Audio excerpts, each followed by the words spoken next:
अस्सलामुअलैकुम जी। आज की वीडियो गोल्डन स्पून एपिसोड 4 पर है। चैनल पर नए हैं जी तो चैनल को सब्सक्राइब कर लें। चलें स्टार्ट करते हैं।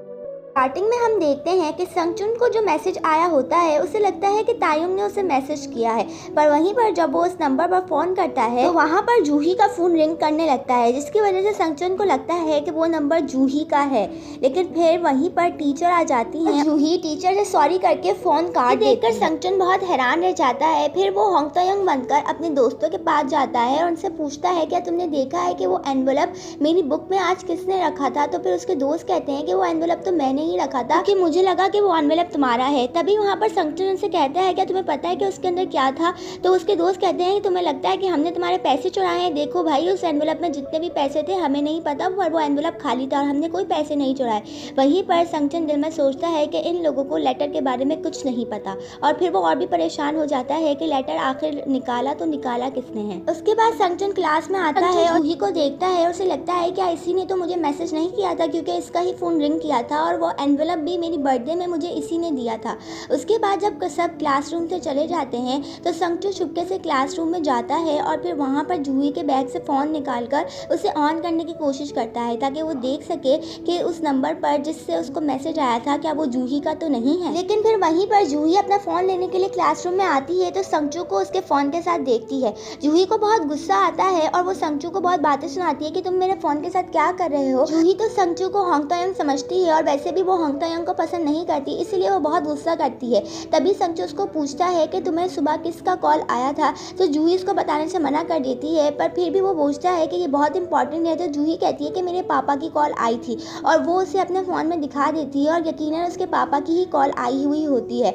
उसके बाद जूही पूछती है कि तुमने मुझसे सवाल किया था, तो अब तुम्हें भी मेरे सवाल का जवाब देना होगा। मुझे बताओ कि तुम ये क्या कर रहे थे। तभी संगचुन उसे सुबह के मैसेज के बारे में बताता है कि किसी ने मुझे मैसेज किया कि मैं होंग तायुंग नहीं हूँ। तो जूही कहती है तो नॉर्मल सी बात है, बहुत सारे लोग तुमसे जेलस होते होंगे क्योंकि तुम इतने अमीर हो, इसलिए तुम्हें किसी ने प्रैंक मैसेज किया हो। अब संगचुन और भी परेशान हो जाता है और यही सोच रहा होता है कि उसे मैसेज किसने किया है, पर वहीं पर होंग तायुंग आ जाता है और इसके बाद संगचुन होंग तायुंग को बहुत ही सस्पेक्शन की नज़र से देख रहा होता है। लेकिन फिर होंग तायुंग कहता है कि ये क्या घटिया मजाक है, मैंने तो तुम्हें ऐसा कोई मैसेज नहीं किया है, ना ही तुम इस काबिल हो कि मैं तुम्हें प्रैंक कर सकूँ। होंग तायुंग बड़ी टशन में उससे बात कर रहा होता है और संगचुन बहुत ज़्यादा हैरान हो जाता है उसका ये एटीट्यूड देखकर। और वहीं पर जूही आ जाती है। जूही और होंग तायुंग की तो अच्छी दोस्ती हो चुकी होती है, क्योंकि होंग तायुंग अब जूही के लिए संगचुन है। होंग तायुंग जूही के साथ चला जाता है और वहीं पर संगचुन इन दोनों को देखकर बहुत ही ज्यादा जेलस हो जाता है। दूसरी तरफ हम देखते हैं कि संगचुन बहुत ही ज्यादा परेशान होता है और अब यही सोच रहा होता है कि उससे वो मैसेज किसने किया। तभी उसे जूही की कॉल आती है और वो संगचुन को बताती है कि वो आदमी पकड़ा गया है जिसने उस दिन जूही के ऊपर हमला किया था। फौरन संगचुन पुलिस स्टेशन चला जाता है। वहाँ पे जाकर पुलिस स्टेशन वालों से पूछता है कि आपने इस आदमी को कैसे पकड़ा। तभी वो उसको बताते हैं कि ये अपने पुराने घर में घुस गया था, तभी वहाँ पर रहने वाली लड़की ने हमें कॉल किया और हमने इसको पकड़ लिया। तो वहीं पर संगचुन पूछता है कि वहाँ पर कौन लड़की रहती है। तो जूही उससे कहती है कि वो घर तो यूरी का है, क्या यूरी ने इन्हें पकड़वाया है। पुलिस इंस्पेक्टर उस आदमी से पूछता है कि तुम उस औरत के घर में क्यों गए थे। तभी वो आदमी कहता है कि वही मेरी बेटी मरी थी, मुझे अपनी बेटी की याद आ रही थी, इसीलिए मैं वहाँ घबर गया था। तभी संगचुन जूही से पूछता है क्या ये आदमी और उसकी बेटी पहले यूरी के घर पर रहते थे। तभी जूही उससे कहती है कि यूरी के डैड ने इन्हें अपने घर के पीछे वाले हाउस में रहने के लिए इजाजत दी। तभी संगचुन को यूरी के ऊपर शक होना शुरू हो जाता है, क्योंकि जंग नारा जो कि उस आदमी की बेटी थी वो यूरी के घर पर रहती थी और यूरी बचपन में बहुत ज्यादा बीमार रहा करती थी, क्योंकि उसे एक्यूट ल्यूकेमिया था। लेकिन जंग नारा के मरने की वजह भी एक्यूट ल्यूकेमिया था, संगचुन को जूही ने बताया था। संगचुन सोचता है कि अगर एक्यूट ल्यूकेमिया यूरी को था तो जंग नारा उससे कैसे मर गई। क्या पता जंग नारा ने गोल्डन स्पून यूज किया हो और उसने यूरी के पेरेंट्स के साथ अपने पेरेंट्स को स्वैप कर दिया हो, और जब यूरी जंग नारा बनी हो तो उसे तो पहले से ही एक्यूट ल्यूकेमिया था, इसीलिए वो जंग नारा बनकर एक्यूट ल्यूकेमिया की वजह से मर गई। और यहीं पर संगचुन को सब समझ में आ जाता है और वो यूरी को वहाँ पर बुलाता है जहाँ पर जंग नारा का मेमोरियल होता है। वो वहाँ पर यूरी को देखता है जो कि जंग नारा के मेमोरियल के सामने बहुत ही ज्यादा फख्र से खड़ी होती है और वहीं पर संगचुन आ जाता है, कहता है कि क्या तुम्हारे घर में वो आदमी आया था तुमने उसे क्यों पुलिस के हवाले कर दिया? वो तो सिर्फ अपनी बेटी की याद में वहाँ पर आया था। यूजिन ये सुन लेती है, उसको बहुत गुस्सा आता है और कहती है क्या तुम्हें ये जूही ने बताया है? उसे ये तुम्हें नहीं बताना चाहिए था, ये तो एक सीक्रेट था। नारा यूजिन के घर पर रहती थी, ये बात किसी को नहीं बतानी थी। नारा की बात पर यूजिन को इतना गुस्सा आ जाता है, तभी संगचू को उसका सस्पेक्ट और भी ज्यादा मजबूत लगे। अगर तुम उसकी इतनी ही अच्छी दोस्त थी तो तुमने उसके फादर को पुलिस के हवाले क्यों कर दिया? और यूजिन खामोश रह जाती है और फिर उसे इतना गुस्सा आ जाता है और गुस्से से कहती है कि वो शख्स यही डिजर्व करता है, उसने जंग नारा के साथ बहुत बुरा किया, वो जंग नारा को अपनी मफाद के लिए बहुत मारा करता है। और वो ये कहकर जाने लगती है और यहाँ पर संगचू का शक पक्का हो जाता है और वो यूजिन को यूजिन नहीं बल्कि जंग नारा के नाम से बुलाता है और वो कहता है कि तुम यूजिन नहीं हो ना? तो वहीं पर यूजिन कहती है कि अच्छा तो ये घटिया मजाक तुम्हारा था। और यूजिन अपने फ़ोन में से वही मैसेज निकालती है जिस पे लिखा होता है तुम यूजिन नहीं हो, मुझे पता है। वहाँ पर हम देखते हैं कि संगचू के क्लास के सारे बच्चों को यही मैसेज आया होता है। वहीं पर संगचू को लगता है कि ये यूजिन नहीं है बल्कि कोई और ही है जिसने सबको ये मैसेज किया है। इसी तरफ क्लास में जब सब बच्चों को मैसेज आया होता है तो तभी वहाँ पर जांगू कहता है कि ये प्रैंक मैंने ही तुम सब पर किया था, तुम लोग हर वक्त पढ़ते रहते हो इसीलिए कोई मजा होना चाहिए था। वहीं पर संगचू को गुस्सा आ जाता है और वो जांगू को बातें सुनाने लगता है। और वहीं पर तायोंग को भी गुस्सा आ जाता है, वो कहता है कि जांगू तुम्हें ये नहीं करना चाहिए था। जांगू जो कि तायोंग को अब संगचू समझता है, उसे तो वैसे ही बहुत गुस्सा आ रहा होता है उस पर। और तभी वो कहता है कि तुम्हें क्या पता मजाक क्या होता है, वैसे भी तुम तो पागल ही हो, अपना गोल्डन स्पून लेकर फिरते रहते हो। और वहीं पर तायोंग कहता है गोल्डन स्पून? कौन सा गोल्डन स्पून? पर जांगू उससे कहता है कि वही गोल्डन स्पून जो तुम एक बार तायोंग के घर पर भी लेकर आए थे और वहाँ पर तुमने उससे खाना भी खाया था। और वहीं पर संगचू भी हैरान हो जाता है कि कहीं इसको कुछ गोल्डन स्पून के बारे में याद तो नहीं है। पर वहीं पर तायोंग को कुछ याद आ रहा होता है क्योंकि उसकी मेमोरी भी स्वैप हो रही होती है। और फिर वो कहता है कि हाँ मेरे पास एक गोल्डन स्पून था पर पता नहीं मुझे याद क्यों नहीं है। और वो दिल ही दिल में सोचता है कि अब मैं घर पे जाकर वो गोल्डन स्पून ढूंढूंगा। उसके बाद तायोंग घर पर जाकर संगचू की मॉम से पूछता है कि मॉम मेरे पास एक गोल्डन स्पून था, आपको पता है वो कहाँ है? तभी उसकी बहन उससे कहती है कि हमारे घर में कोई भी गोल्ड की चीज़ नहीं है, मॉम की एक रिंग थी जो कि उन्होंने तब बेची थी जब तुम्हें हाई स्कूल में एडमिशन कराना था। तभी तायोंग दिल में सोचता है कि मैं वो गोल्डन स्पून ढूंढ कर मॉम के लिए रिंग लेकर आऊँगा। और वो अपने घर में हर जगह पर ढूंढ रहा होता है पर उसे नहीं मिलता। फिर तायोंग जो कि अब संगचू है वो सोचता है कि मैंने तो तायोंग के घर पर खाना खाया था जो कि अब संगचू है, तो क्या पता उसके घर पर ही मेरा स्पून गिर गया हो। तभी तायोंग संगचू के घर पर चला जाता है अपना स्पून ढूंढने के लिए। दूसरी तरफ हम संगचू को देखते हैं जो कि अपने गोल्डन स्पून पे देखता है और अब उसके पास सिर्फ 7 दिन रह गए होते हैं दोबारा से पेरेंट्स स्विच करने के। और वो फैसला करता है कि वो होंग तायोंग के साथ ही दोबारा अपने पेरेंट्स स्विच करेगा और वो वापस अपने घर नहीं जाएगा, लेकिन होंग तायोंग बनकर ही अपने घर वालों की मदद करेगा।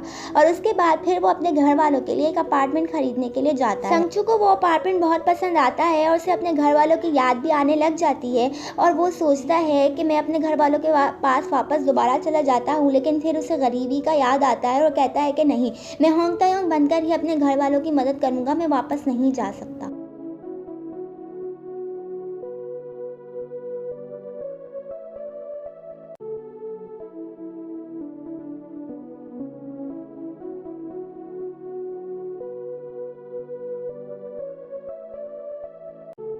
दूसरी तरफ हम संगचू को देखते हैं जो कि घर जा रहा होता है। तभी रास्ते में मैन्युफैक्चर वाले काम की तरफ वो देखता है कि लड़ाई हो रही होती है। तभी वो वहाँ पर अपने डैड को भी देखता है क्योंकि उसका डैड भी उन्हीं के साथ काम कर रहा होता है। और वहीं पर जब वो लोगों पर जुल्म होता देखता है तो उन्हें बचा रहा होता है, लेकिन फिर वहाँ का मैनेजर उसे एक तरफ ले जाकर कहता है कि मैं तुम्हें उन लोगों को मारने के पैसे देता हूँ, उन लोगों को बचाने के लिए नहीं। वहीं पर संगचू देखकर हैरान रह जाता है और फिर वो अपने डैड के पास जाता है और वो मैनेजर जो उसके डैड को मार रहा होता है उसे बातें सुनाता है और वो फिर चला जाता है। उसके बाद संगचू होंग तायोंग बनकर अपने डैड से बात करता है, उससे कहता है कि अब आप ये काम क्यों कर रहे हैं। तभी संगचू का डैड उससे कहता है कि मुझे पैसे कमाने हैं ताकि मैं अपने बेटे की ज़रूरियात पूरी कर सकूं। तभी संगचू को बहुत ज़्यादा गुस्सा आ जाता है, उसकी आंखों से आंसू भी निकलने लग जाते हैं और अपने डैड से कहता है कि ये काम आपको आज नहीं बल्कि 10-15 साल पहले करना चाहिए था, आपको ये अब नहीं करना चाहिए। और तभी संगचू का डैड उससे कहता है, जो कि अब होंग तायोंग है, वो उसे होंग तायोंग बनकर कहता है कि तुम संगचू का दोस्त हो इसलिए तुम उसे कुछ कुछ भी मत बताना। तभी होंग तायोंग जो कि अब संगचू है वो सुन लेता है और वो कहता है कि मेरे पास इतना टाइम नहीं है कि मैं उसे सब कुछ बताऊं, और वो वहाँ से चला जाता है। दूसरी तरफ हम होंग तायोंग को देखते हैं जो कि संगचू के घर पर अपना गोल्डन स्पून लेने के लिए आ गया होता है और वो उसकी मॉम के साथ बैठा हुआ होता है। तभी उसकी मॉम उससे कहती है कि तुमने होंग तायोंग के बर्थडे पर बहुत अच्छा पियानो बजाया था, क्या तुम अब बजाना चाहोगे? तभी वो पियानो बजाता है और उसकी मॉम हैरान रह जाती है क्योंकि इस बार भी उसने बिल्कुल पहले की तरह ही पियानो बजाया होता है और वो दिल में सोचती है कि ये लड़का तो बिल्कुल होंग तायोंग की तरह ही पियानो बजाता है। तभी वहाँ पर संगचू को फ़ोन आता है और उसे पता चल जाता है कि होंग तायोंग उसके घर पर आया है और तभी वो फ़ौरन भागते भागते अपने घर पर आता है और वो देखता है कि होंग तायोंग के हाथ में वही गोल्डन स्पून होता है क्योंकि उसने उसके कमरे से वो गोल्डन स्पून ढूंढ लिया होता है। संगचू को बहुत गुस्सा आता है, उसके हाथ से गोल्डन स्पून छीन लेता है और कहता है कि ये मेरा गोल्डन स्पून है।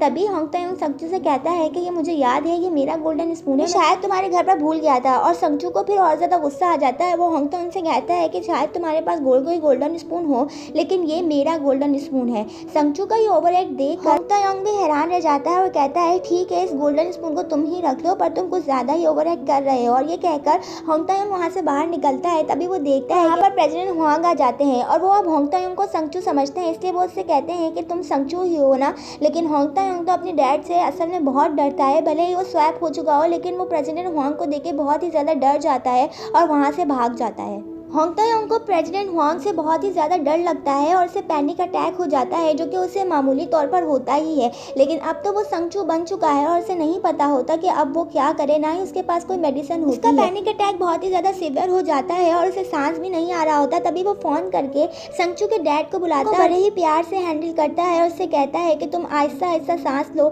और वहीं पर उसका डैड भी रोने लग जाता है और बहुत इमोशनल हो जाता है अपने बेटे को इस हालत में देखकर। फिर वहीं पर अपने डैड की बात सुनकर होंग तायोंग बहुत ही आराम से सांस लेने लगता है और मेडिसिन के बगैर ही ठीक हो जाता है। दरअसल होंग तायोंग जो कि अब संगचू बन चुका है, उसे कोई मेडिसिन नहीं बल्कि पेरेंट्स का प्यार ही चाहिए होता है। दूसरी तरफ होंग तायोंग की स्टेप मदर संगचू के ऊपर जासूसी कर रही होती है। उन्हें पता चल जाता है कि संगचू एक अपार्टमेंट खरीद रहा है और वो ये बात प्रेसिडेंट हुआंग को बता देती है और वो कहती है कि आपका बेटा यकीनन वाकई में बदल गया है। तभी प्रेसिडेंट हुआंग मुंकी को बुलाते हैं और उससे पूछते हैं क्या होंग तायोंग के बारे में ऐसी कोई बात है जो मुझे नहीं पता, और मुंकी उनको कुछ भी नहीं बताता।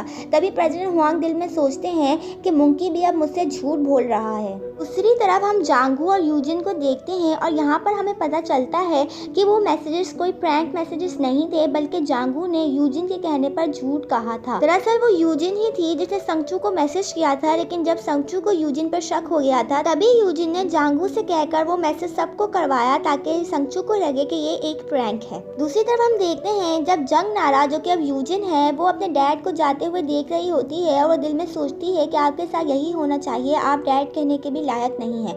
और गोल्डन स्पून से पेरेंट स्वैप करने का फैसला बिल्कुल सही था। और यहाँ पर हमें कंफर्म हो जाता है कि यूजिन नहीं बल्कि जंग नारा है, गोल्डन स्पून की मदद से अपने पेरेंट्स को स्वैप किया है। और वो संगचू के बारे में भी जानती है कि उसने भी गोल्डन स्पून की मदद से अपने पेरेंट को स्वैप करके तायोंग बना। दूसरी तरफ हम देखते हैं कि मुंकी संगचू की बहन के पार्लर में चला जाता है क्योंकि उसे संगचू ने भेजा होता है ताकि मुंकी उसकी बहन को बता सके अपार्टमेंट के बारे में जो कि संगचू ने अपने पेरेंट्स के लिए लिया होता है। संगचू को पता होता है अगर वो अपार्टमेंट अपने पेरेंट्स को ऐसे ही देगा तो उसके पेरेंट्स नहीं लेंगे क्योंकि वो बहुत ही ज़्यादा खुददार होते हैं। लेकिन अगर वो उस अपार्टमेंट का रेंट और डिपॉजिट कम कर दे तो उसकी बहन फ़ौरन से वो अपार्टमेंट ले लेगी। और यही बात मुंकी उसकी बहन को जाके बताता है, जिस पर उसकी बहन बहुत ज़्यादा हैरान हो जाती है और दिल ही दिल में खुश भी हो जाती है। दूसरी तरफ हम देखते हैं कि तायोंग की स्टेप मदर का भाई भी आ चुका होता है और वो संगचू को तायोंग बुला रहा होता है, लेकिन संगचू को तो उसके बारे में कुछ नहीं पता होता, लेकिन वो प्रिटेंड करता है कि वो उसे जानता है। शुरू में तो वो उससे बहुत ही ज़्यादा अच्छे तरीके से मिलता है और तायोंग को गले लगाता है। फिर बाद में जब सब चले जाते हैं तो फिर उसकी स्टेप मदर का भाई तायोंग के साथ जो कि अब संगचू है बहुत बुरा सलूक करता है और उसे मारता है और कहता है कि तुम मेरे सामने ज़बान क्यों चला रहे हो, तुम मेरे लिए अभी भी वैसे हो, अभी भी कुछ भी नहीं बदला है, तुम बिजनेस में इतना इंटरेस्ट क्यों ले रहे हो। और यहीं पर हमें पता चलता है कि तायोंग की स्टेप मदर का भाई तायोंग के पैसे पे नज़र रखे हुए होता है और वो बस तायोंग को अपना नौकर बनाना चाहता है। और ये बात संगचू देखकर बहुत हैरान रह जाता है और दिल ही दिल में सोच रहा होता है कि होंग तायोंग भले ही अमीर हो लेकिन वो किस किस्म की बेकार जिंदगी गुजार रहा है। दूसरी तरफ हम देखते हैं कि संगचू का फादर जो कि अब काम कर रहा है तो उसे पैसे भी मिल रहे हैं और वो अपनी फैमिली बहुत सारा खाना लेकर आता है, जिसे देखकर उसकी फैमिली हैरान रह जाती है और उसका फादर भी बहुत ज़्यादा खुश होता है। लेकिन फिर जब वो अपने रूम में जाता है तो हमें पता चलता है कि वो बहुत ही ज़्यादा मेहनत से पैसे कमा रहा है और उसे काफ़ी ज़्यादा चोट भी लगी हुई होती है। दूसरी तरफ हम संगचू को देखते हैं जिसे अपने पेरेंट्स की बहुत ज़्यादा याद आ रही होती है। तभी वो अपने घर आता है तो देखता है कि उसके पेरेंट्स बहुत ही ज़्यादा खुश होते हैं क्योंकि आज उसका फादर चिकन लाया होता है और अपनी फैमिली के साथ बहुत अच्छे से डिनर कर रहा होता है। वो सब गाना गा रहे होते हैं और बहुत ज़्यादा खुश होते हैं। संगचू ये देखता है और दिल में सोचता है कि इन्हें मेरी कोई ज़रूरत नहीं है और यहाँ मेरी कोई जगह नहीं है और वो बहुत अफसोसदा हो जाता है और वहाँ से चला जाता है।